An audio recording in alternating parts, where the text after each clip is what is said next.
The contract in front of him was worth $2 billion. Lee Dong-wook's signature would seal the largest merger in DW Group's history, cementing his position as Seoul's most powerful CEO. But as he held the Mont Blanc pen, a gift from his late adoptive mother, his hands trembled, not from nervousness about business, from emptiness. "Sajang-nim, the board members are waiting," whispered Kim Ji-hoon, his secretary, adjusting his glasses nervously. Through the floor-to-ceiling windows of the 52nd floor, Seoul stretched below like a circuit board of ambition. At 47, Dong-wook had conquered every mountain the corporate world could offer. Yet tonight, watching other couples through the glass at yet another charity gala, he realized he had built an empire on quicksand. 3 hours later, he abandoned his own merger celebration. The tuxedo was replaced by jeans and a simple white shirt, clothes that felt foreign after decades of Armani suits. He needed to feel human again, to walk among people who didn't know the DW Group logo, who wouldn't bow and call him Sajang-nim with calculated respect. In the crowded streets of Myeongdong, between street vendors selling hotteok and tourists taking selfies, he finally breathed. Then fate collided with him literally. Lost in thought at a crosswalk, he didn't see the traffic light change. The impact was soft but decisive. She stumbled. He instinctively caught her. Curly hair brushed his face. Vanilla scent invaded his senses. Maya Johnson, 38, architect from Los Angeles, tourist with a crumpled map and a smile that would haunt his dreams. "Oh God, I'm so sorry," she said in English, and he answered in the same language, his accent polished from years of international negotiations. She didn't know who he was. She didn't recognize the face from Forbes' Korea covers. To her, he was just a kind Korean man who helped when she needed it. But what Maya didn't know is that this collision would change both their lives forever, and that the man holding her hand was about to risk everything he had built for the one thing money could never buy. If you believe that true love can overcome any social barrier and want to discover whether a Korean billionaire and an American architect can defy an entire society's expectations, subscribe to our channel for more inspiring international love stories that prove the heart knows no boundaries. Maya studied the crumpled map in her hands, her architect's precision frustrated by Seoul's labyrinthine streets. 3 days into her solo trip, a therapeutic escape after discovering Marcus's betrayal, and she still felt like Alice in a neon-lit wonderland. The divorce papers were signed. The life she'd built in Los Angeles was in ruins. But Korea felt like a blank canvas, where she could rediscover who Maya Johnson really was. "Excuse me, do you speak English?" she asked a passerby, who smiled apologetically and hurried away. The language barrier felt like a protective cocoon. Nobody here knew about her failed marriage. Nobody looked at her with pity. That's when she collided with destiny. The man who caught her had gentle eyes that seemed to carry their own weight of sadness. His Korean accent was barely noticeable when he said, "Are you hurt?" "I'm sorry, I wasn't paying attention." No, it was totally my fault," Maya laughed, brushing off her sundress. "I was staring at this map like it held the secrets of the universe. I'm Maya, by the way. Maya Johnson." "Dong-wook," he replied, and she noticed he hesitated slightly, as if wanting to add something more. "Let me buy you coffee to apologize. There's a good place nearby. Traditional, not touristy." Something in his voice made her accept. Maybe it was the way he didn't look at her with the awkward curiosity she'd grown accustomed to as a black woman in homogeneous spaces. Or perhaps it was how he seemed as lost as she felt, despite clearly being local. But neither of them knew that Park Sung-min's photographer was already documenting everything from across the street, waiting for the perfect shot that would soon turn their innocent meeting into front-page scandal. The cafe Dong-wook chose was hidden in Insadong's winding alleys, where wooden hanok houses defied the glass towers of modern Seoul. Maya fell in love immediately. Low tables, cushions on the floor, the aroma of freshly ground beans mixed with traditional incense. "This place has been here for 40 years, Dong-wook explained, ordering in rapid Korean. My mother brought me here when I was young." Maya caught the hesitation. "Your mother?" "Adoptive mother. She passed away 5 years ago." His fingers unconsciously traced the rim of his coffee cup, She taught me that the best relationships happen in simple places, away from complications. I understand complicated. Maya wrapped her hands around the warm ceramic. I just got divorced. Found out my ex-husband was cheating with his business partner. 10 years of marriage down the drain because I wasn't exciting enough for his taste. Dong-wook looked up sharply. Any man who would betray you doesn't deserve to breathe the same air as you. The intensity in his voice surprised them both. Maya felt a flutter she hadn't experienced in years. When was the last time someone defended her with such conviction? "What do you do?" she asked, trying to lighten the mood. Another hesitation. "Business. Import and export. Nothing too exciting." The lie tasted bitter in his mouth, but the alternative, revealing he was one of Korea's most powerful men, would change everything. For the first time in decades, someone was talking to him as just Dong-wook, not the CEO of DW Group. "And you? Besides being an architect who gets lost in Seoul?" Maya laughed. "I design sustainable buildings back home. Nothing as grand as these." She gestured toward the window, where traditional architecture mixed with glass modernity. "But I love creating spaces where people feel safe, at home." Something shifted in Dong-wook's chest. When was the last time he felt at home anywhere? But what Maya couldn't see was Kim Ji-hoon frantically calling his boss's phone from the DW Group building, where a $2 billion contract awaited a signature that wouldn't come tonight. "So you've never tried Korean barbecue?" Dong-wook couldn't hide his mock horror as they walked through Myeongdong's busy night market. 3 hours had passed like minutes in that cafe, and neither wanted the evening to end. "I'm embarrassing myself as a tourist, aren't I?" Maya grinned, dodging a group of teenagers taking selfies. Back home, Korean food meant the place on Wilshire Boulevard that probably wasn't even Korean. "This is a cultural emergency. Come." He guided her toward a small restaurant where the ajumma behind the counter beamed at them with grandmotherly approval. As they sat at a low table, Dong-wook ordered in Korean, his formal business tone replaced by something warmer, more playful. Maya watched him interact with the restaurant owner, respectful, kind, but clearly comfortable in a way that suggested this wasn't an act for her benefit. "You're not really import-export, are you?" she asked suddenly. Dong-wook's chopsticks paused midway to his mouth. "What makes you say that?" "Your hands. They're soft, like someone who works at a desk. And that watch..." She nodded toward his wrist, where his Patek Philippe caught the restaurant's warm light. "That's not exactly what I'd expect from someone in shipping." Panic fluttered in his chest.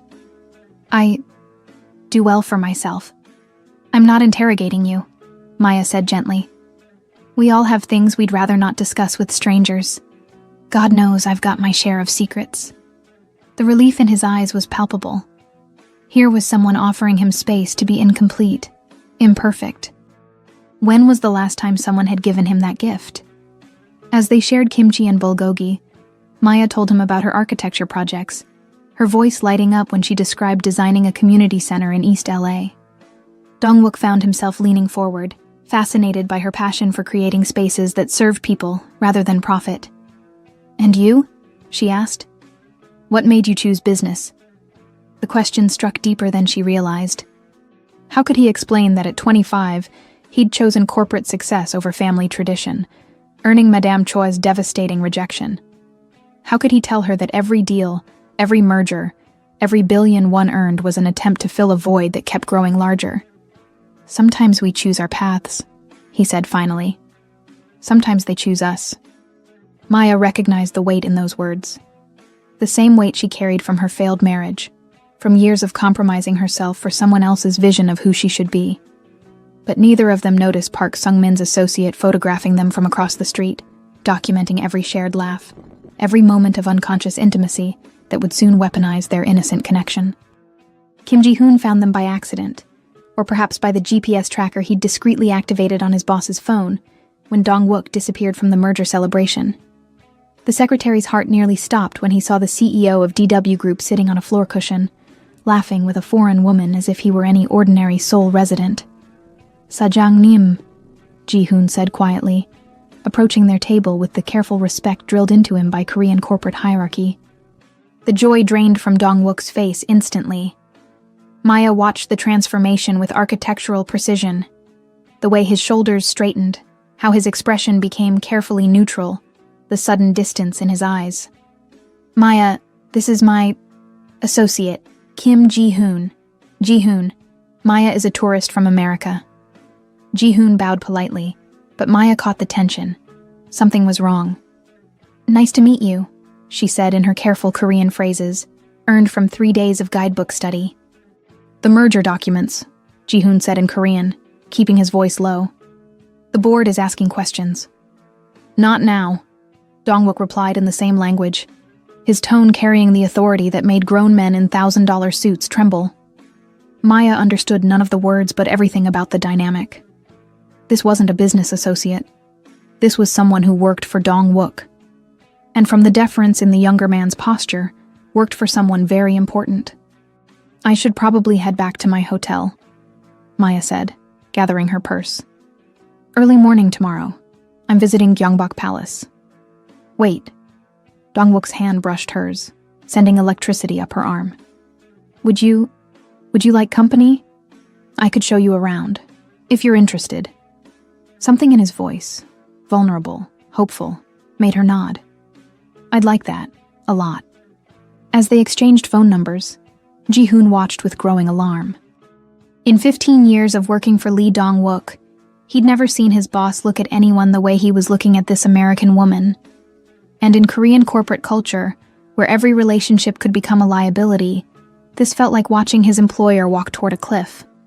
But Maya felt like she was finally walking toward sunlight after months of emotional winter. What she didn't realize was that the man whose gentle touch still warmed her hand controlled more wealth than some small countries, and that tomorrow's palace visit would begin a love story that would challenge every rule of Korean society. Maya's hotel room at the Lotte in Myeongdong felt too small for her excitement. She traveled to Seoul to forget Marcus and rediscover herself, but instead found someone, entirely unexpected. Dong-wook's smile haunted her thoughts as she tried to sleep, along with that moment of tension when his colleague appeared. The next morning, she chose her outfit carefully, a flowing midi dress that felt both respectful and confident. Korean fashion seemed to balance tradition with modernity, and she wanted to honor that while staying true to herself. Dong-wook was waiting by Gyeongbok Palace's main gate, looking effortlessly handsome in dark jeans and a white button-down. The casual clothes transformed him from the mysterious businessman into someone who could be hers, if she were brave enough to imagine it. "Ready for 500 years of Korean history?" he asked. And she noticed he seemed more relaxed than last night, as if sleep had resolved whatever tension his colleague brought. As they walked through the palace grounds, Dong-wook proved to be an unexpectedly knowledgeable guide. He told her about the Joseon dynasty, with the passion of someone who genuinely loved Korean culture, not the rote memorization of tourist facts. "This pavilion," he said, stopping beside a delicate wooden structure reflected in a serene pond, was where the queen held her morning meetings with court ladies. She believed that important decisions should be made in beautiful places, surrounded by peace. Smart woman. Maya pulled out her sketchbook, rapidly capturing the pavilion's elegant lines. Architecture isn't just about function, it's about how spaces make people feel. Dong-wook watched her draw, mesmerized by the focused intensity on her face. "You make it look so easy." 20 years of practice. My dad always said I saw buildings before I saw people. Maya looked up, realizing how personal she'd become. "Sorry, I tend to ramble about work." "Don't apologize. It's beautiful, watching someone talk about their passion." He gestured toward her sketch. "You've captured something I've walked past hundreds of times, but never really seen." The compliment warmed her more than the morning sun. Marcus had always changed the subject when she talked about architecture, calling it shop talk. Having someone genuinely interested in her thoughts felt revolutionary. But as they sat on a bench overlooking the palace courtyard, Maya's phone buzzed with a text from her sister Keisha in LA. "How's the healing going? Found any handsome Korean men to distract you from Marcus's bullshit?" The reminder of her recent divorce sobered her. Here she was, developing feelings for a man she'd known for less than 24 hours. Was she rebounding, using Dong-wook to fill the hole Marcus left? And what did she really know about him beyond his kindness and mysterious business dealings? What Maya didn't know was that across town, Park Sung-min was reviewing the photographs from last night, planning how to use them to destroy the man who'd humiliated him 15 years ago in their last business partnership. And that her innocent healing journey was about to become the weapon that could bring down Korea's most powerful CEO. The photo appeared on kpopstars.com at 6 a.m. Seoul time. Mystery woman spotted with prominent Korean businessman. Maya was captured mid-laugh at the restaurant, Dong-wook leaning forward with unmistakable interest. The image was innocent but intimate, suggesting a connection that Korean netizens began dissecting immediately. By 7 a.m., Ji-hoon was pounding on Dong-wook's penthouse door in Gangnam, tablet in hand and panic in his eyes. "Sajang-nim, we have a problem." Dong-wook opened the door wearing only pajama pants, his hair disheveled from the first peaceful sleep he'd had in months. "What's so urgent that—" He stopped when he saw the tablet screen.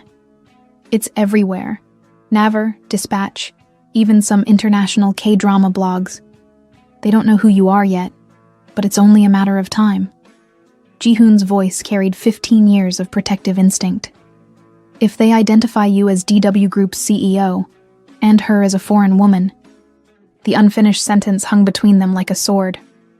In Korean corporate culture, a chaebol dating a foreigner, especially a Black American, would become national scandal. The stock price would fluctuate, board members would demand explanations, conservative shareholders might revolt. Dong-wook stared at the photo. Maya looked radiant, genuinely happy in a way that made his chest tight with unfamiliar longing. How did they get this? Unknown source. Professional quality, so not a tourist with a phone. Ji-hoon pulled up more images. Whoever took these knew what they were doing. As if summoned by their conversation, Dong-wook's phone buzzed with a text from Maya. "Good morning. Last night was amazing. Still thinking about that pavilion story." The simple message, so different from the calculated communications he usually received, made his decision for him. "Clear my morning schedule." "Sir?" "I'm meeting Maya at the palace." "And Ji-hoon?" Dong-wook's voice carried the authority that had built an empire. "Find out who took those pictures." At Gyeongbok Palace, Maya was sketching the changing of the guard ceremony when Dong-wook arrived, looking uncharacteristically tense. "Everything okay?" she asked, noting the rigid set of his shoulders. "There's something I need to tell you." He sat beside her on the stone steps, choosing his words carefully. "My work situation is more complicated than I let on." Maya's heart sank. Was he married? Did he have a girlfriend? Complicated how? But before Dong-wook could answer, a young Korean woman approached nervously. "Excuse me, aren't you the lady from the internet? The one dating the mystery man?" Maya's confusion was genuine. "I'm sorry, what internet?" The woman showed her phone screen, and Maya's world tilted. There she was, laughing with Dong-wook, looking like a woman falling in love. The Korean comments were indecipherable, but the tone felt ominous. "I don't understand," Maya whispered, looking between the phone and Dong-wook's pained expression. But what she was about to understand would shatter everything she thought she knew about the kind, mysterious man who'd made her feel alive again, and force her to confront whether their connection was real or just another lie in her series of romantic disasters. "We need to talk, privately." Dong-wook's voice carried an urgency that made Maya's stomach clench. They left Gyeongbok Palace quickly, ignoring the curious stares from other tourists who'd seen the viral photos. In his car, a modest Hyundai that seemed inconsistent with his expensive watch, Maya studied his profile as they drove through Seoul traffic. "Are you going to tell me what's really going on?"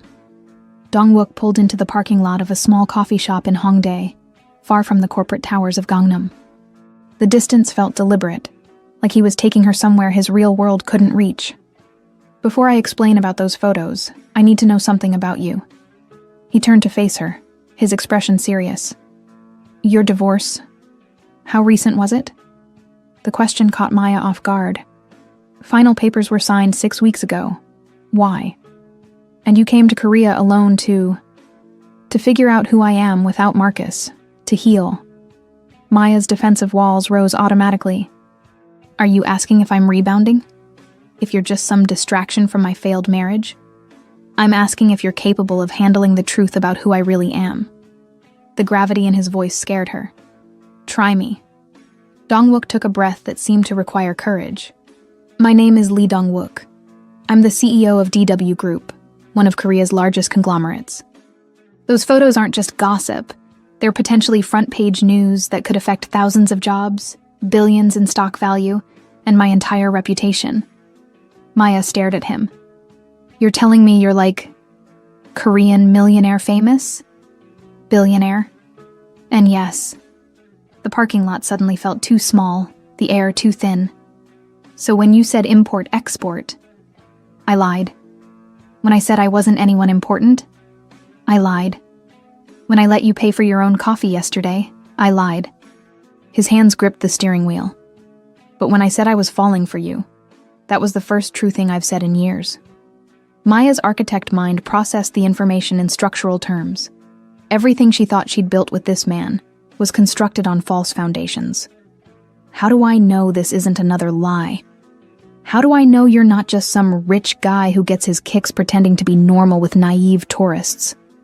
Because no one has ever made me want to be normal before. The raw honesty in his voice cracked something in her chest.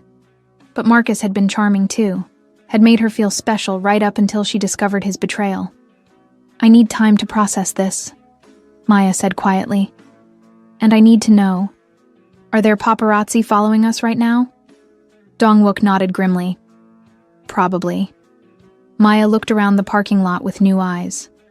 Any of those cars could contain photographers. Any of those people could be documenting her emotional breakdown for tomorrow's headlines. But what neither of them saw was Park Sung-min's sedan parked across the street, where he was personally overseeing the next phase of his revenge. The phase where Maya Johnson's presence in Dong-wook's life would become the weapon that finally destroyed his old business partner's empire. I need to show you something. Dong-wook's text arrived at Maya's hotel at 8 p.m., followed by another. If you still want to understand who I really am, meet me at Gyeongbok Palace's North Gate. Come alone. Maya stared at her phone. Every rational instinct screamed danger. Meeting a man she'd known for 2 days, who'd already lied about his identity, at a tourist site after dark. But her heart whispered something different. In all their conversations, she'd seen glimpses of someone desperate to be understood, not used. The palace was closed to regular tourists, but somehow Dong-wook had arranged private access. He waited by the North Gate wearing dark clothes, looking more like a midnight conspirator than a billionaire CEO. How did you... Maya began. Money opens doors, even doors that should stay closed. His smile was sardonic. Welcome to the privileges of the Korean elite. As they walked through the empty palace grounds, moonlight casting silver shadows on ancient stones, Dong-wook's voice carried through the night air like a confession. I was 22 when my adoptive parents died in a car accident. Madam Choi Hee-jin raised me after that. She's considered Korean high society royalty. She wanted me to preserve traditional culture, become a scholar, maybe run a cultural foundation. His footsteps echoed on the stone pathways. But I chose business instead.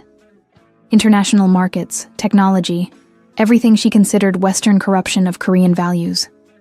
Maya listened, hearing pain beneath his words. She disowned me for it. Said I'd dishonored everything she'd tried to teach me about what it meant to be Korean. They stopped beside the same pavilion where Maya had sketched yesterday. I built DW Group partly to prove her wrong, partly to prove I was worthy of something. But success without connection is just expensive loneliness. Is that why you've never married? Maya asked gently. Korean society expects men in my position to marry appropriate women, daughters of other chaebol families, arrangements that strengthen business alliances.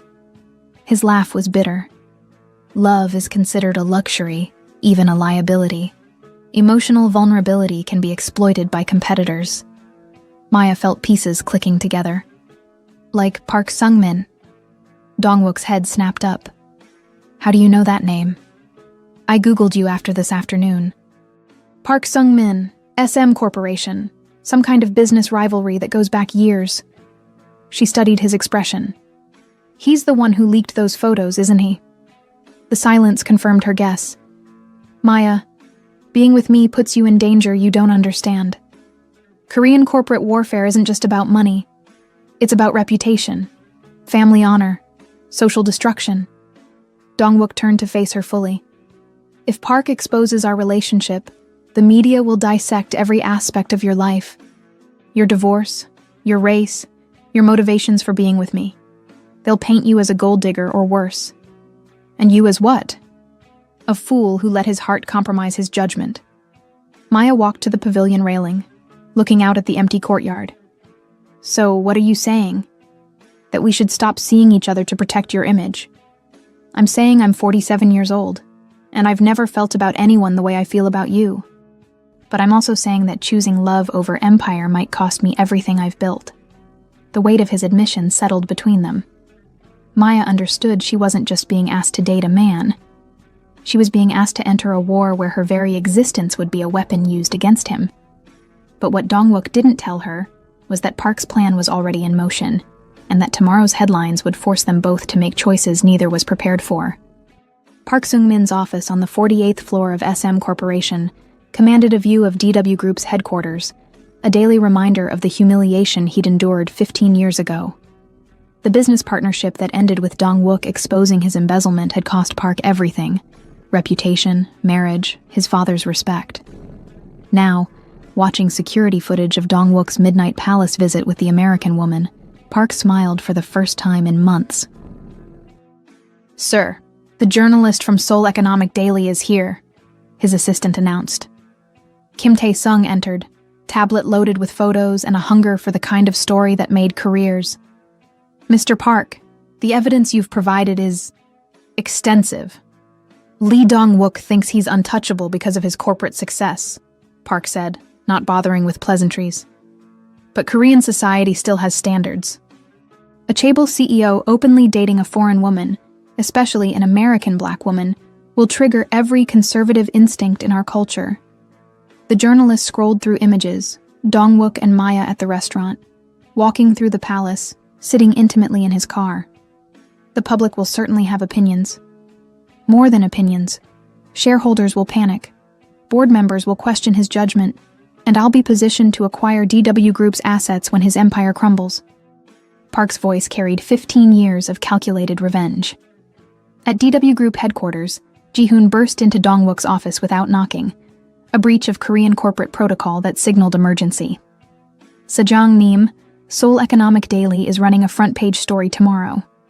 Billionaire CEO's foreign romance, love or corporate liability." Ji-hoon's hands shook as he handed over the advance copy. Dong-wook's blood turned to ice as he read the article. They had detailed his net worth, Maya's recent divorce, speculation about her motivations, and quotes from anonymous corporate insiders questioning his fitness to lead a major Korean company. How bad is this? The stock market will react immediately. Conservative shareholders are already calling for an emergency board meeting, and sir... Ji-hoon hesitated. They have photos from last night at Gyeongbok Palace. The private moment Dong-wook thought he'd protected was splashed across the newspaper like evidence in a trial. Maya's face in the moonlight, his hand touching her shoulder. The intimacy that felt sacred now exposed for public judgment. Find Maya. Warn her before this goes live. Dong-wook's voice carried the authority of a man who'd built empires, but his hands trembled as he reached for his phone. At the Lotte Hotel, Maya was finishing her morning coffee when her phone exploded with notifications. The hotel lobby suddenly felt hostile as guests began recognizing her face from their tablets and smartphones. "Miss Johnson." A young Korean woman approached with predatory friendliness. "I'm from KBS News. Could we get a statement about your relationship with Lee Dong-wook?" Maya's coffee cup clattered to the floor. The lobby spun as she realized every person was staring at her, some taking photos, others whispering behind their hands.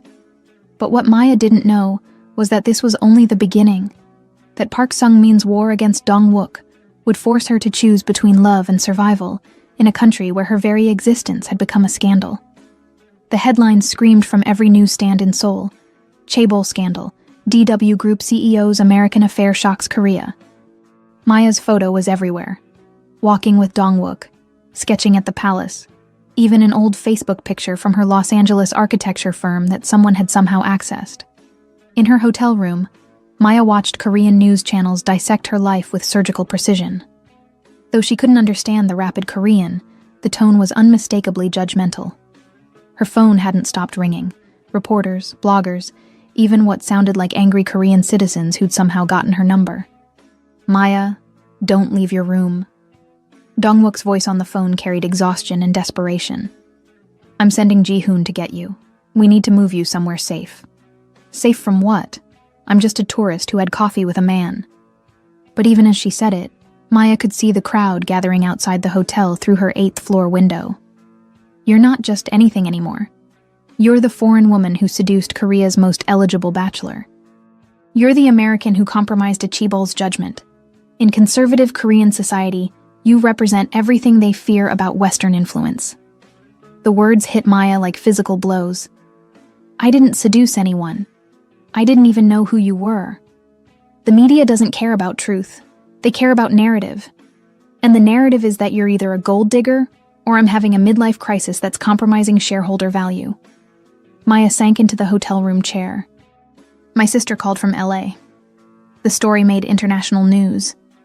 My firm's phone is ringing with reporters asking about my secret relationship with Korean royalty. I'm getting you out of Seoul. No. Maya's voice surprised her with its strength. I won't run from this. I came to Korea to rediscover who I am, not to hide from racist bullshit in another country. The silence on the phone stretched until Dong-wook spoke quietly. Do you have any idea what you're choosing to fight? Maya looked out at the crowd below, at the photographers with telephoto lenses, at the conservative protesters holding signs she couldn't read, but whose anger was universal. I'm choosing to fight for the right to fall in love with whomever I want. But across town, Park Sung-min was already implementing Phase 2 of his plan. The phase where Maya's courage would be tested beyond anything she could imagine, and where Dong-wook would have to choose between his empire and his heart in front of the entire nation. 20 minutes later, Ji-hoon arrived at the hotel's service entrance with a black van and 2 bodyguards. As they spirited Maya away from the media circus, she caught a glimpse of herself on the lobby's television screen and realized she was no longer Maya Johnson, architect from Los Angeles. She was now the American woman who'd brought scandal to Korean high society, and nothing would ever be the same. The phone call came at dawn.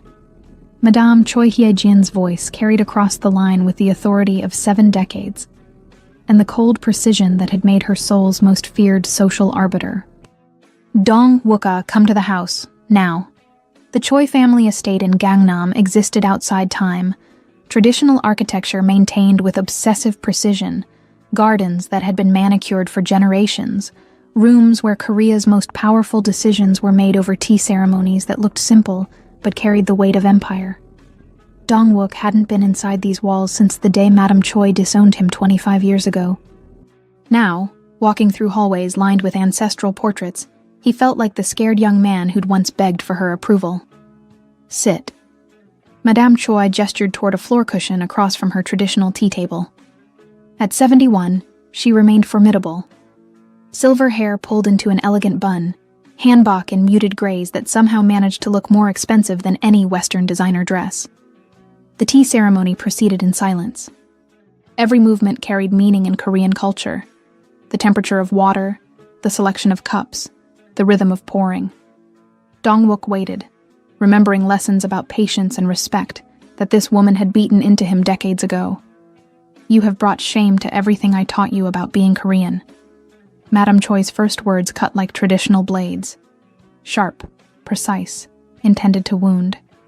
Helmoni, please let me explain. You will address me properly.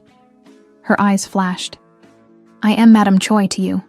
You forfeited the right to call me grandmother when you chose Western business over Korean values. Dong-wook bowed his head. Madame Choi, I understand you're disappointed, but... Disappointed? She laughed, a sound like breaking crystal. The entire Korean corporate world is questioning your fitness to lead. Conservative shareholders are demanding your resignation.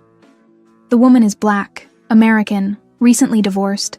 Everything our society considers inappropriate for a man in your position. Her name is Maya, and she's the first person in 25 years who makes me want to be better than my bank account. Sentiment. Western nonsense that compromises judgment.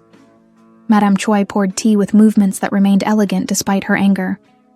I raised you to understand that personal desires must serve social stability. Your marriage should strengthen Korean culture, not challenge it. Like your marriage did? The cup in Madame Choi's hand paused mid-raise. In the silence, Dong-wook realized he'd crossed a line that couldn't be uncrossed. You know nothing about my marriage.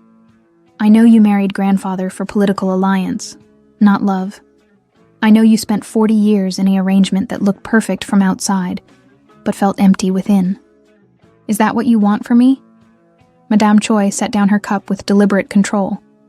What I want is irrelevant. What Korea needs is leadership that respects our values. And what if our values are wrong? The question hung between them like heresy. In traditional Korean society, questioning cultural values was tantamount to treason against ancestors, against the social harmony that had sustained the nation for millennia. But what Madame Choi didn't tell Dong-wook was that hidden in her private study was a photograph, herself at 25, laughing with the American soldier during the Korean War, the love she'd sacrificed for duty and social expectations. And what Dong-wook didn't know was that his rebellion was forcing her to confront the choices that had defined her entire life. The DW Group board meeting was scheduled for 2 p.m. But by noon, protesters had gathered outside the glass headquarters in Gangnam. Conservative groups held signs demanding Korean values first, while international supporters countered with love has no borders. The scene looked like a cultural war using a billionaire's love life as the battlefield. Inside the 42nd floor boardroom, 12 of Korea's most powerful businessmen waited with expressions ranging from concern to barely concealed hostility.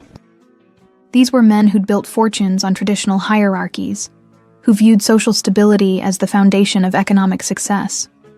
Dong-wook-si, began board chairman Kim Min-ho, using the formal honorific that created distance. The shareholders are concerned. Stock price dropped 8% yesterday, added Director Park Jae-won. International media attention is making our corporate partners nervous. Dong-wook stood at the head of the conference table, looking out at the protesters below. Are we discussing business performance or social prejudice? We're discussing leadership judgment, Kim Min-ho said carefully. A CEO's personal choices affect corporate stability. Your relationship raises questions about cultural sensitivity, strategic thinking, long-term planning. My relationship raises questions about racism, Dong-wook replied, turning to face the board. Are we seriously suggesting that DW Group's success depends on the skin color of my girlfriend? The word girlfriend landed like a bomb. In Korean corporate culture, admitting emotional attachment was viewed as weakness, vulnerability that competitors could exploit. It's not about race, Director Lee Sang-min insisted. It's about appropriateness. Korean chaebols have responsibilities beyond personal satisfaction. Responsibilities to whom? To shareholders who profit from our success? To a society that would rather maintain comfortable prejudices than confront uncomfortable truths? The boardroom fell silent. Several directors shifted uncomfortably. Dong-wook was challenging fundamental assumptions about Korean corporate culture, about the balance between individual desires and social expectations. There's another option, Kim Min-ho said quietly. End the relationship. Publicly apologize for the distraction. Marry an appropriate Korean woman within 2 years. The media cycle will move on, stock prices will recover, and your leadership will be unquestioned. Dong-wook stared at the 12 men who held his corporate fate in their hands. Men he'd known for decades, whose children he'd watched grow up, who'd celebrated his business successes at countless company dinners. And if I refuse, then we'll be forced to consider leadership alternatives. The threat was veiled, but clear. Even in Korea's hierarchical culture, board members could remove a CEO if corporate interests demanded it. Dong-wook's phone buzzed with a text from Maya. Whatever happens today, I want you to know. Loving you has made me braver than I thought possible. The message gave him strength he didn't know he needed. Gentlemen, I've built DW Group into one of Asia's most successful corporations. Our international expansion, our technological innovations, our philanthropic initiatives, all of this happened under my leadership. Are you really willing to sacrifice proven corporate success for social conformity? But what Dong-wook didn't know was that Park Sung-min had already approached 3 board members with acquisition offers, promising them executive positions in a restructured SMDW conglomerate. The battle for his company was being fought on multiple fronts, and Maya had become the perfect weapon to turn his own board against him. Maya's hands shook as she packed her suitcase in the safe house Ji-hoon had arranged, a modest apartment in Hongdae, far from the media circus that had consumed her life. 3 days of constant scrutiny had stripped away every illusion she'd held about international romance and cultural acceptance. "I can't do this anymore," she told Dong-wook over video call, her voice cracking with exhaustion. "The photographers followed me to a coffee shop yesterday. They're calling my mom in Detroit, asking about my pattern of failed relationships. Korean blogs are analyzing my college photos, for Christ's sake." Dong-wook's face on the screen looked haggard. The board meeting had lasted 4 hours, ending with an ultimatum. Choose the company or choose Maya. "I'm trying to find a way through this that doesn't destroy everything." What if there isn't a way? Maya set down her folded clothes and stared directly into the camera. "What if loving me costs you your life's work? My life's work means nothing if I can't share it with someone who matters." The words should have made her heart soar. Instead, they felt like chains. "That's not fair, Dong-wook. You can't put that kind of responsibility on me." "What responsibility?" "The responsibility of being worth your sacrifice." Maya's voice broke completely.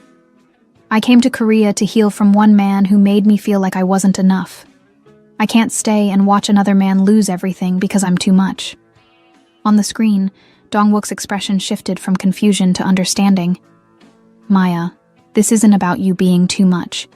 This is about a society that's not ready for change." Same result, different excuse. Maya wiped her eyes with the back of her hand. "I've booked a flight for tomorrow night. I'm going home." "Don't do this. Don't let them win." "Win what?" "This isn't a game, Dong-wook. This is real life with real consequences. Your employees depend on you. Your company supports thousands of families. How can I ask you to risk all of that for a woman you've known for a week? Because in that week, you've shown me what it feels like to be alive." Maya closed her eyes, trying to memorize his voice, his face, the way he made her feel seen and valued. "And you've shown me what it feels like to be loved. But sometimes love isn't enough. It has to be enough. Not in this world. Not with these stakes." Maya reached for the laptop to end the call, then paused. "I love you, Lee Dong-wook. I love you enough to save you from choosing between me and everything else you love." She closed the laptop before he could respond, then sat on the floor of the anonymous apartment and cried for the dream they'd built and the reality that was tearing it apart. But what Maya didn't know was that her departure would force Dong-wook to make the most radical decision of his life, and that sometimes losing everything is the only way to discover what actually matters. The airport looked like a war zone. Incheon International's departure terminal buzzed with photographers, journalists, and curious onlookers who'd come to witness the American woman's retreat from Korean high society. Maya sat in the VIP lounge Ji-hoon had arranged, watching planes take off through floor-to-ceiling windows and wondering if she was making the biggest mistake of her life. Her phone had been turned off since morning. The constant calls from media outlets, from her architectural firm, from friends back home who'd seen the international coverage, had become unbearable. The only person she wanted to hear from was the one person she couldn't talk to without losing her resolve. "Miss Johnson?" A young Korean woman approached nervously. "I'm sorry, Park from Seoul Daily. Could I ask you a few questions before you leave?" Maya looked up, recognizing the hungry expression of a journalist sensing career-making story. "No comment. People are saying you're running away because the relationship wasn't real, that you were only interested in Mr. Lee's money." The accusation hit like a physical blow. Maya had endured a week of character assassination, but hearing it directly felt different. "People can say whatever they want. I know the truth." "And what is the truth?" Maya considered the question. What was the truth about falling in love with a billionaire CEO while recovering from divorce? What was the truth about finding connection with someone whose world was so different from hers that their very relationship became international news? The truth is that love is complicated enough without adding billions of dollars and cultural prejudice, Maya said finally. The truth is that sometimes protecting someone you love means letting them go. At DW Group headquarters, Dong-wook stared at his computer screen displaying Maya's flight information. Departure at 11:47 p.m. on Korean Air Flight 012 to Los Angeles. 7 hours to decide whether to let her leave or fight for something that might destroy everything he'd built. Sir? Ji-hoon entered without knocking, a practice that had become routine during this crisis. The board has called another emergency meeting for tomorrow morning. Chairman Kim is drafting your resignation letter. Let them draft whatever they want, Dong-wook said, without turning from the screen. I'm going to the airport. Sejangnim, if you make a public scene at Incheon, the media coverage will be devastating. Stock prices will plummet, shareholders will revolt, and the board will have everything they need to remove you immediately. Dong-wook finally turned to face his secretary, his closest friend, the man who'd protected him through 15 years of corporate warfare. Ji-hoon, what would you do? If it were your wife, if the woman you loved was walking away to protect you from your own choices, what would you do? Ji-hoon adjusted his glasses, a nervous habit that emerged only during the most difficult moments. I would probably do something very stupid and very romantic and very Korean.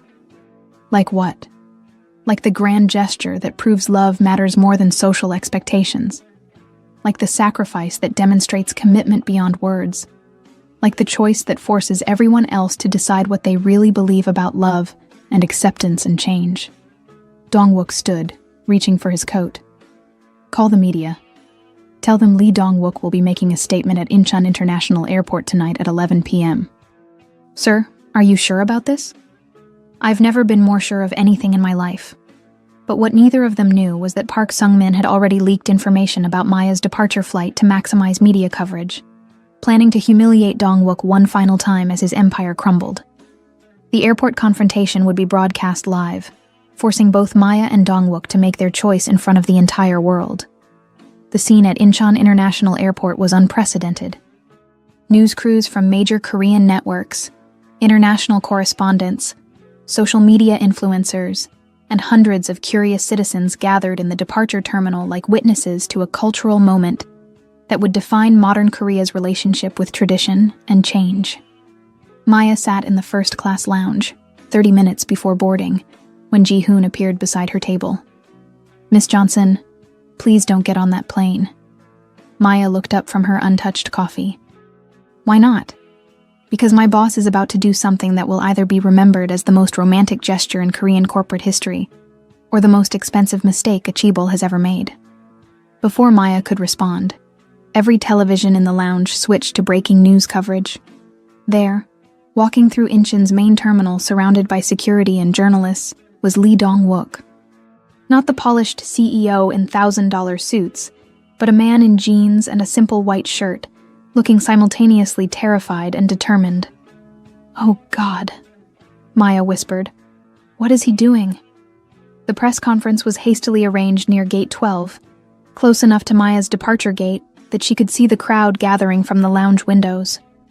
Korean reporters shouted questions in rapid succession, while international media documented what was clearly a pivotal moment. Ladies and gentlemen, Dong-wook began in English, his voice carrying through the terminal's sound system. I am Lee Dong-wook, CEO of DW Group. I've called this press conference to address the speculation about my personal life and to make a statement about the future. Maya's heart stopped. Was he about to publicly apologize for their relationship? Announce his engagement to an appropriate Korean woman? Save his empire by sacrificing their love? 3 weeks ago, I met an American architect named Maya Johnson. She was lost in Seoul with a tourist map, trying to find her way through a city that probably seemed as foreign to her as authentic emotion has seemed to me for the past 25 years. The terminal fell silent, except for camera clicks and the distant sound of flight announcements. Maya didn't know who I was. She didn't care about my net worth, my corporate title, or my social position. She treated me like a human being who was worth getting to know, not a balance sheet to analyze or a connection to exploit. In the lounge, Maya pressed her hands to the window, tears streaming down her face. Korean society has taught me that a man in my position should choose a wife who enhances corporate stability, who represents traditional values, who fits comfortably into established social hierarchies. But Korean society has also taught me about loyalty, honor, and fighting for what matters most. Park Sung-min watched from his office across town, realizing his plan was backfiring in ways he couldn't have predicted.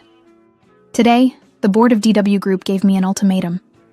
Choose the company or choose love. And I realized that a company built on the foundation of denying love isn't worth preserving. Maya gasped, understanding what he was about to do. Effective immediately, I am resigning as CEO of DW Group. I am liquidating my personal assets and establishing a foundation for international cultural exchange, because I believe Korea's future depends on opening our hearts to the world, not closing them in fear. The crowd erupted. Reporters shouted follow-up questions. Shareholders watching on television probably panicked. And somewhere in Gangnam, Madame Choi was either horrified or secretly proud. But Dong-wook wasn't finished. Maya Johnson, if you're watching this, I love you. Not because you're convenient or appropriate or safe, but because you make me want to be the man I was always meant to become. And if you'll have me, I'd like to spend the rest of my life proving that some things matter more than empires. The terminal security announced final boarding for Korean Air Flight 02 to Los Angeles. Maya looked at her boarding pass, then at the television screen, where the man she loved was sacrificing everything for her, then at Ji-hoon, who was watching her with hopeful expectation. What happens now? She asked quietly. Now you decide whether love is worth the risk, Ji-hoon replied. And suddenly, Maya knew that the architecture of her life had been rebuilt entirely in the space of 3 weeks. Park Sung-min's office fell into chaos as his carefully orchestrated revenge collapsed in real time. The stock market was reacting, but not as he'd predicted. DW Group's shares dropped initially, then began climbing as international investors saw opportunity in a company led by someone brave enough to choose love over social conformity. Sir, the acquisition offer, his assistant began nervously. Is worthless now, Park snarled, watching Dong-wook's press conference on 3 different news channels. He's not destroyed. He's become a folk hero. Social media exploded with our love over empire hashtags. Korean millennials praised Dong-wook's courage. International audiences celebrated the romantic gesture, and even some conservative voices admitted grudging respect for a man willing to sacrifice everything for principle. But Park Sung-min hadn't spent 15 years planning revenge only to watch it crumble in a single afternoon. If public humiliation wouldn't work, more direct methods would have to suffice. At Incheon Airport, Maya stood at the gate, boarding pass trembling in her hand. Through the windows, she could see Dong-wook still surrounded by reporters, still answering questions about love and sacrifice and the future of Korean corporate culture. Final boarding call for Korean Air Flight 012 to Los Angeles. Maya looked at Ji-hoon, who was watching her with an expression that somehow managed to be both desperate and respectful. If I don't get on this plane, what happens? I honestly don't know, Ji-hoon admitted. My boss just gave up a multi-billion-dollar empire for love. We're in uncharted territory. And if I do get on the plane, then he'll probably spend the rest of his life wondering if he made the right choice. Maya closed her eyes, thinking about Marcus, about the divorce that had brought her to Korea, about the woman she'd been 3 weeks ago who was afraid to trust her own heart. That woman would get on the plane. That woman would choose safety over risk, would protect herself from potential pain by avoiding potential joy. But that woman had never been loved the way Dong-wook loved her, completely, recklessly, without calculation or reservation. Ji-hoon, can you get me through security? To where? To your boss. Ji-hoon's smile could have powered the entire airport. The crowd parted like water as Maya walked through Incheon's departure terminal, Ji-hoon clearing a path with quiet authority. Every camera turned toward her. Every reporter recognized the woman at the center of Korea's most talked-about romance. The clicking of photography equipment sounded like rainfall as she approached the makeshift press conference area. Dong-wook was mid-sentence, explaining his decision to establish the Cultural Foundation, when he saw her. The words died in his throat. The sophisticated CEO who could command boardrooms and negotiate billion-dollar deals was suddenly just a man staring at the woman who'd changed everything. Maya? She stood at the edge of the press area, aware that hundreds of people were watching, that this moment would be broadcast around the world, that whatever happened next would define not just their relationship, but their entire future. "You missed something in your press conference," Maya said, her architect's voice carrying clearly through the terminal. "What did I miss?" "You forgot to ask me what I wanted." The crowd held its breath. Korean reporters exchanged glances, unsure whether this was romantic drama or cultural catastrophe. International media sensed the kind of moment that becomes viral within hours. Maya walked closer until she stood directly in front of Dong-wook, close enough to see the hope and terror warring in his eyes. 3 weeks ago, I came to Korea to figure out who I was without my ex-husband. I thought I needed to be alone to heal, to rediscover my independence. Her voice wavered slightly, but she continued. What I found instead was a man who made me braver than I thought possible, who made me want to fight for love instead of running from it. Dong-wook reached for her hand, and she didn't pull away. Lee Dong-wook, you just gave up everything you built to prove you love me. But you should know, I fell in love with the man who bought me coffee and listened to my stories about sustainable architecture. I fell in love with someone who made me feel seen and valued and worth protecting. The silence in the terminal was complete. I don't need you to sacrifice your empire for me. I just need you to choose us, whatever that looks like. Dong-wook's response was barely a whisper, but the microphones caught every word. Are you staying? I'm staying, but not as the American woman who caused a scandal. I'm staying as Maya Johnson, architect, who fell in love with Lee Dong-wook, human being, and who's brave enough to build something new together. The kiss that followed was captured by dozens of cameras and would become one of the most watched moments in Korean social media history. But for Maya and Dong-wook, the world disappeared into a single point of connection that felt like coming home. But across town, Park Sung-min was already implementing his final, most dangerous plan, one that would test whether their love could survive not just social pressure, but actual physical threat. The media circus at Incheon had transformed into something resembling a celebration. Korean Air delayed Flight 012 by 30 minutes to accommodate the international attention, understanding they were witnessing a moment that would be remembered in Korean corporate history. Passengers pressed against terminal windows to watch the real-life drama unfolding in the departure area. Maya and Dong-wook stood in the center of it all, hands clasped, fielding questions from reporters who seemed genuinely invested in their love story, rather than just hunting for scandal. "Miss Johnson, what made you decide to stay?" asked a correspondent from CNN International. "Love isn't supposed to be easy," Maya replied, surprised by her own confidence. "But it's supposed to be worth fighting for. And this man is worth fighting for. Mr. Lee, do you regret resigning from DW Group?" This from a Korean business reporter who looked like he was documenting the end of an era. "I regret waiting 47 years to prioritize what actually matters," Dong-wook answered. "Building a company is an achievement. Building a life with someone you love is a legacy." Ji-hoon watched from the sidelines, fielding calls from board members, shareholders, and media outlets around the world. The resignation had sent shockwaves through Korean corporate culture, but the public response was overwhelmingly positive. Social media campaigns supporting interracial love were trending. Young Koreans were sharing stories of their own cross-cultural relationships, and several major companies had issued statements supporting workplace diversity. "Sajang-nim," Ji-hoon approached carefully, using the old honorific out of habit. "I have updates from the office. I'm not CEO anymore, Ji-hoon, just Dong-wook." "Right. Dong-wook C. The board has agreed to your terms for the Cultural Foundation. Your personal assets are being liquidated as requested, and legal has drawn up the foundation charter." Maya squeezed Dong-wook's hand. "Are you sure about this? Giving up everything you've built?" "I'm not giving it up. I'm transforming it into something better." He turned to address the reporters still gathered around them.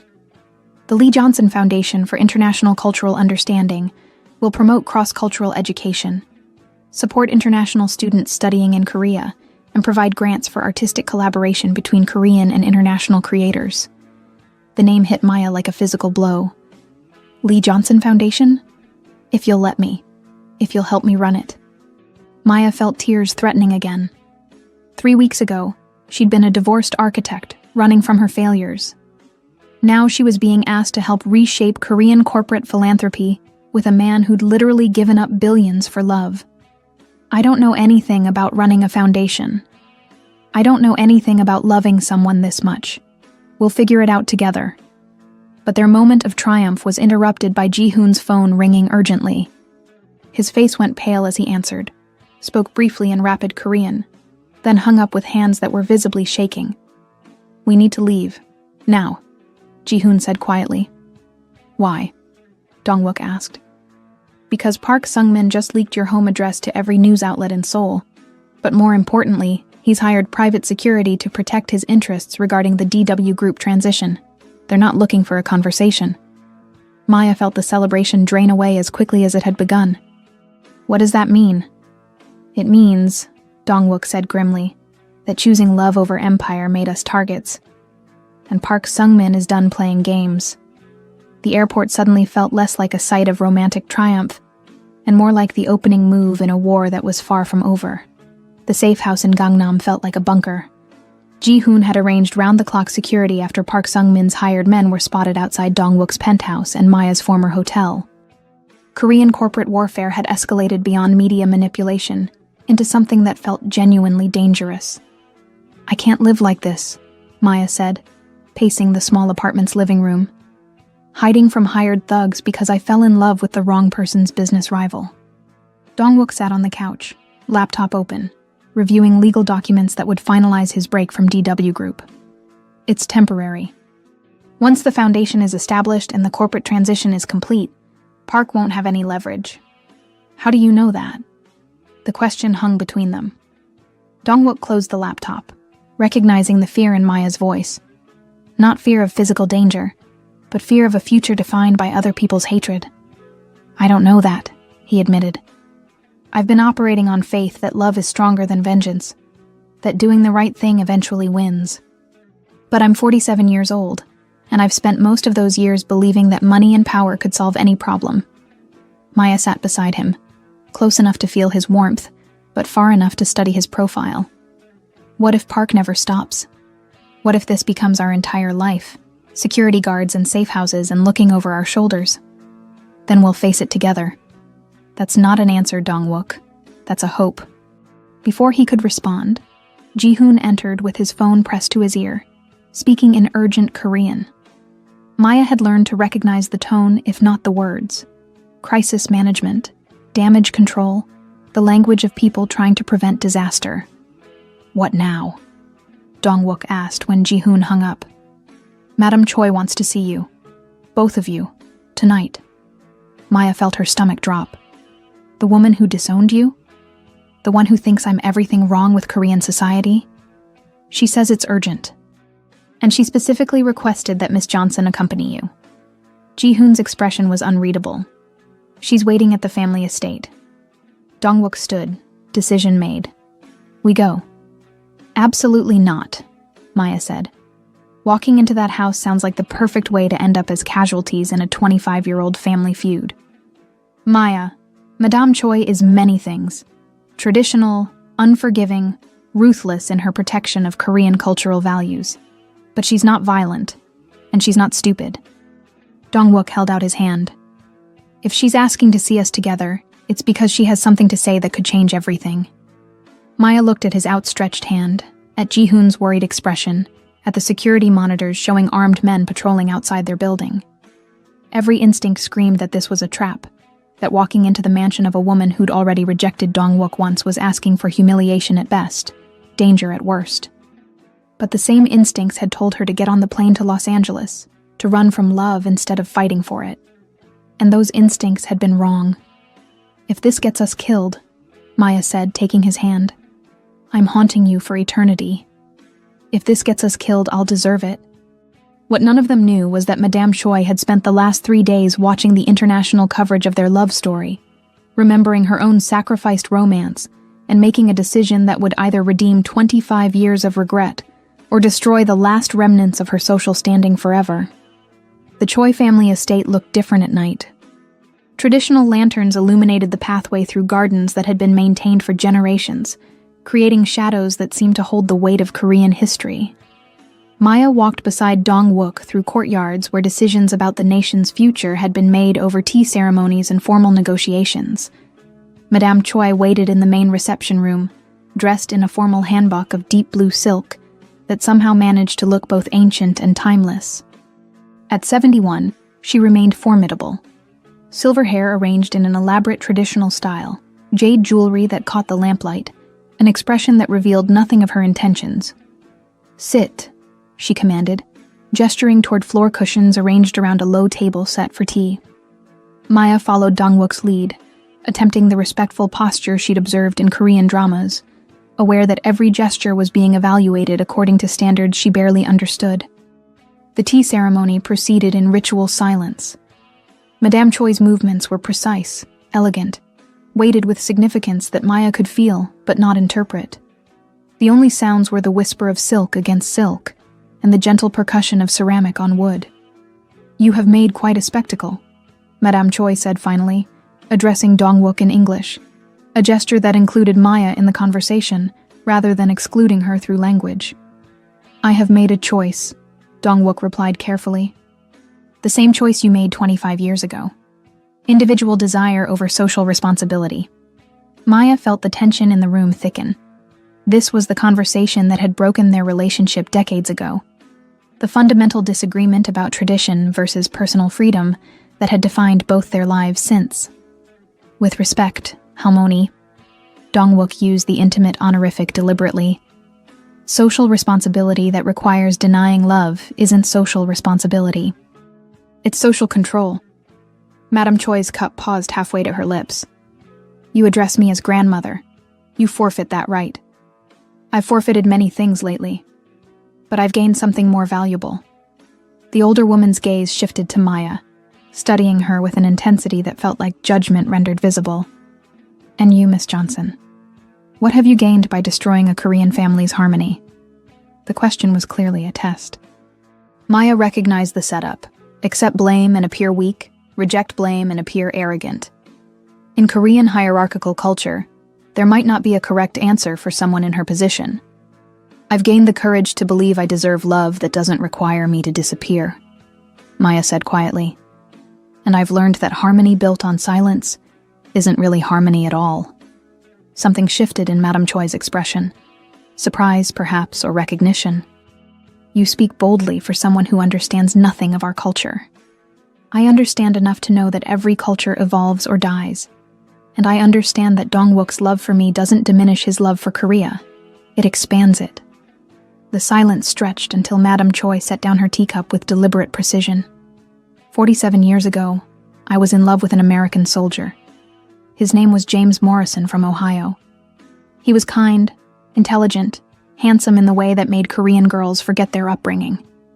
Her voice carried no emotion, but her hands trembled slightly. My parents forbade the relationship. Korean society demanded I choose duty over desire. So I married a man I respected, but never loved. Spent 4 decades in an arrangement that looked perfect from outside, but felt empty within. Maya's heart stopped. Dong-wook stared at his adoptive mother, as if seeing her for the first time. "James wrote me letters for 10 years after I married.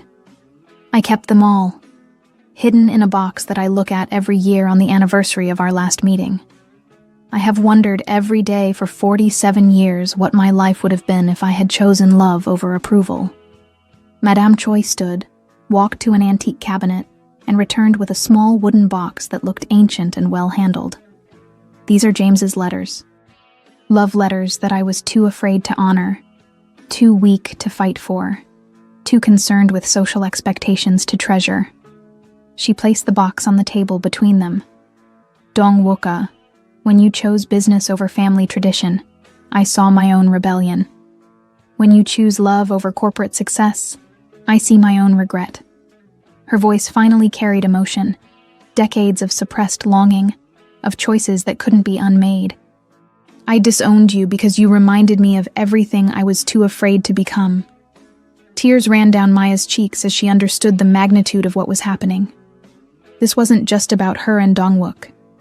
This was about generations of Korean families choosing duty over happiness, tradition over truth, social harmony over individual fulfillment. Are you saying, Dongwook began, I am saying that I spent 47 years regretting the love I didn't fight for. I will not spend my remaining years regretting the love I didn't support. Madame Choi bowed her head toward Maya, a gesture of respect that defied every hierarchy in Korean culture. Miss Johnson, if you will have me, I would be honored to welcome you into our family. The words hit Maya like absolution.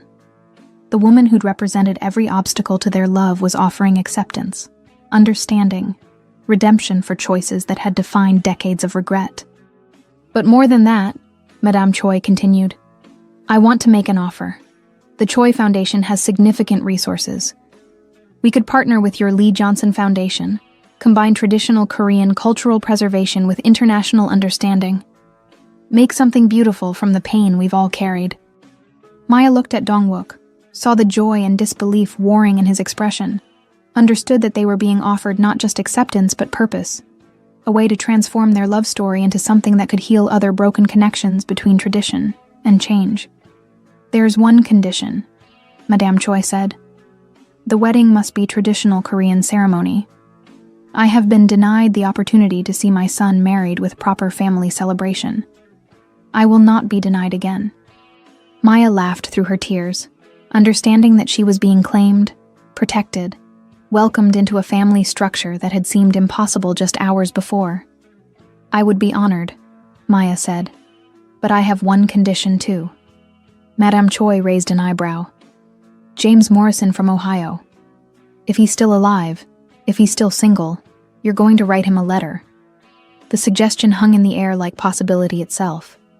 And for the first time in 25 years, Madame Choi smiled at the prospect of choosing love over fear. 6 months later, the Lee Johnson Foundation for International Cultural Understanding occupied a renovated hanok in Insadong, traditional architecture housing modern purpose. Maya stood in her office, their office, reviewing applications from Korean students seeking study abroad opportunities and American artists wanting residencies in Seoul. Through the window, she could see Dongwook in the courtyard garden, speaking with a group of high school students about the importance of cultural exchange. He wore simple clothes, jeans, button-down shirt, the same outfit from their first meeting, and looked happier than she'd ever seen him. The foundation had exceeded every expectation. International media coverage of their love story had generated donations from around the world, corporate partnerships with companies that wanted to associate with authentic cross-cultural connection, and support from Korean families who were navigating their own intercultural relationships. Park Sung-min had been quietly absorbed into a larger corporation after his vendetta against Dongwook backfired spectacularly. The Korean public, it turned out, was more ready for change than anyone had anticipated. Their love story became a catalyst for conversations about tradition versus progress, about what it meant to be Korean in a global society, about whether love really did transcend cultural boundaries. Maya, see? Ji-hoon appeared in the doorway, still adjusting his glasses when he was nervous. The wedding planner is here for the final fitting discussion. Maya laughed. After 6 months in Korea, she'd learned that final was a flexible concept when it came to traditional Korean weddings. Madame Choi was determined to create the most beautiful, most meaningful, most perfectly orchestrated ceremony in Seoul's recent memory. And, Ji-hoon added with barely contained excitement, there's someone here to see Madame Choi. Through the office window, Maya watched an elderly American man walk slowly through the foundation's front gate. He moved with the careful dignity of someone in his 70s, wore a simple suit that had seen better years, and carried a small bouquet of flowers that looked like they'd been chosen with tremendous care. James Morrison from Ohio had received Madame Choi's letter after 47 years of silence. Maya watched Madame Choi emerge from the main building, saw the moment when two people who'd loved each other across impossible distances and decades of regret recognized each other despite the years that had changed everything except their essential selves. The conversation was too far away to overhear, but Maya could see the tears, the tentative smiles, the way they stood close enough to touch but far enough apart to respect the magnitude of the moment. Two people getting a second chance at the love they'd been too afraid to fight for the first time. Some stories, Maya whispered to herself, are worth waiting for. That evening, as Maya and Dong-wook walked through Myeongdong, the same streets where they'd first collided, she thought about the architecture of love. How relationships were built on foundations that had to be strong enough to support not just two people, but the weight of families, cultures, societies, histories that extended far beyond any individual romance. "Do you ever regret it?" she asked, as they stopped at the crosswalk where they'd first met. Giving up the empire for love? Dong-wook considered the question seriously. "I regret how long it took me to understand that an empire without love is just an expensive prison. But no, Maya. I've never regretted choosing you." They kissed at the crosswalk where their story began, surrounded by Seoul's neon lights and the constant motion of a city that was learning to balance tradition with change. Tourists walked past, some recognizing them from the international media coverage, others simply seeing two people in love in one of the world's great cities. At 47, Lee Dong-wook had discovered that his fortune meant nothing compared to the wealth of genuine connection. At 38, Maya Johnson had learned that the heart's architecture could be rebuilt stronger after being broken, that love was possible across any distance if both people were brave enough to build bridges instead of walls. Their foundation would go on to support thousands of international students, to facilitate cultural exchanges that changed how Korea viewed itself in relation to the world, to prove that love really could transcend social barriers when people were willing to fight for understanding instead of surrendering to fear. But on that night, walking through the streets where they'd first found each other, Maya and Dong-wook were simply two people who discovered that some collisions are really invitations to build something beautiful together. The story that began with a billionaire's emptiness and an architect's heartbreak had become a foundation for healing not just their own wounds, but the cultural divisions that kept people afraid of loving across difference. And sometimes, the most revolutionary act is simply refusing to let other people's fears define the limits of your own heart. If you found yourself believing in love that transcends all boundaries and wanting to see more stories about couples who dare to love boldly across cultures, subscribe to our channel for tales of romance that prove the heart truly knows no limits. Because the most beautiful love stories are the ones that remind us all what's possible when we choose courage over comfort.